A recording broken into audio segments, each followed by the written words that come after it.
Hello everybody and welcome to Vanity Hair, your number one and only YouTube channel for tracking somebody's hair growth since they've had a hair transplant.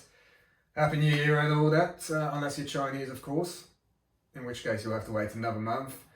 Today marks the 4th month since I've had a transplant, and it actually also marks a month since I've last shaved my head, so take a close look. This is it, 1 centimetre of hair grown in a month, which according to our American cousins on Google, and take a look, this is how much hair on average you grow in a month. Which leads me on to a couple of questions. Question number 1. Does taking biotin actually make any difference? No, it doesn't. So again, a little screenshot on the side here, and according to our friends, 1 centimetre of hair growth, maybe 1.5, is perfectly normal in a month. Now, I'm not going to get a ruler out, but I think that is, take my word for it, what I've grown here. Whereas supposedly, according to reviews and online specialists, biotin is supposed to accelerate your hair growth to maybe 2, maybe even 3 centimetres a month. Am I going to stop taking it? No, I'm not. Essentially, biotin is vitamin B7, so whatever your body doesn't process, it's just going to piss out anyway. So on the off chance that, my hair is actually growing maybe even just 0.2 of a centimetre quicker because I've taken it, I'm just going to take it, because you never know. It might actually start showing a little bit of a difference further down the line. And also I've got much stronger nails. Question number 2.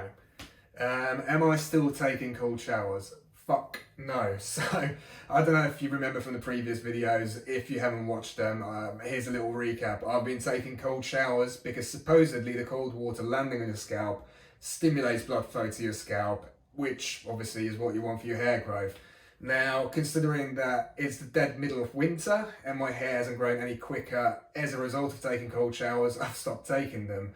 Not only that, but also where I live, the water's actually quite hard. I know I'm making excuses. The water is quite hard, which does actually seem to dry my scalp out a little bit. So I've actually cut down to washing my hair only once, maybe every 3, but really 4 days. At the moment, it doesn't get greasy anyway, so there's no point of running all the water onto it, and just try and get out with all the whatever minerals are found and not filtered in my shower system. Right, anyway, back to the main point. The hair, how does it feel? Feels pretty good, yeah, feels strong. So I've actually played around with a bit of gel, played around with a bit of clay. I'm at the moment at a stage where my hair is stronger than the Earth's actual gravitational pull. So whatever product I put into it, whichever way I gelled it down to the side, whatnot, it still just ends up going straight back up. So there's no point of putting any products into it just yet. It just feels a bit icky. And again, it just dries my scalp out. Also, I still quite like the whole running my hand through the hair, still got a crisp, well, not freshly shaved feel to it, but you know what I mean. And as always, here's a little comparison of what was month 3 and what is now month 4. And then I'm going to do a little bit of a close-up of my head as well, just so you can have a better look.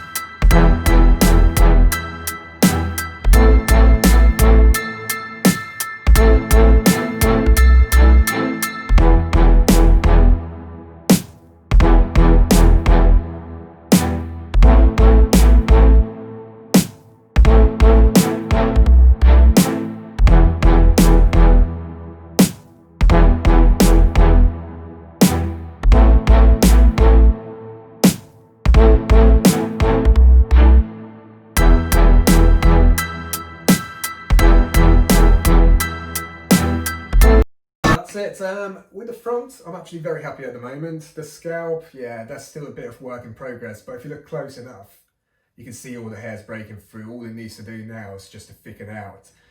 The one thing I'm really pissed off about, well, kind of pissed off about still, is this little gap here. So just as a reminder, this is what my head looked like with all the scabs and the scars. You can see that big scab there, and that's where this is. That's yet to thicken out. Now, I'm only in month 4 into this whole progress, so I'm sure it will. If it doesn't, I guess I'll just have to see the surgery. But more importantly, this whole thing brings me onto my crown. Now, for those of you that didn't watch the earlier videos, I'm just going to repeat myself here. I didn't actually get any hair transplanted onto my crown. Now, there's two reasons for this. A, I wanted all the hair transplanted from the sides and the back to be kind of more compact near the front. I wanted it to be thicker, I wanted it to be more lush. Obviously, that's what people see most of the time. That's where my hairline is. I wanted that to be perfect. B, I didn't think it was too bad at the time. So even now, yeah, there's hair growing there, but we'll just have to wait and see if it actually blends in as well or if it doesn't. Which leads me on to a question of, am I going to get a second transplant? And while I've emailed the actual surgery about getting a second transplant, I'm not sure I can mentally go through with it. Now, just hear me out, and I'm not going to go on about my mental health or anything, but the scabbing, the itching, the redness, the night terrors about, oh, will it grow out or will it not grow out? I just can't be fucked with that again. And speak to anyone that's had a transplant, I don't think they'll be able to entertaining the idea, let alone letting it develop into an actual email where you're asking for a second consultation. But I've gone that far and I'm thinking maybe I'll get my crown looked at in about another 6 months' time when it's summer again. Perfect timing for me to miss out on all that sunshine again. But for the minute, I'm just hoping it's going to blend in with the rest. Again, gonna have to see in a bit. And my little camera clicky control fingers run out of battery, so I'm going to wrap it up here because I can't be bothered waiting for it to charge. The hair, well, one final time. Look at that hairline, I'm 4 months in, it's thickening out. The scalp, alright, it's not fully there yet, but it is really making some proper progress. Especially if you look close enough, you can see all the hair breaking through. Okay, yeah, the crown is a bit of an issue, but I shouldn't be talking about the crown because I didn't get a transplant there. This video is showing the transplant's progress. Why am I talking about bits that I didn't get any, top-ups on?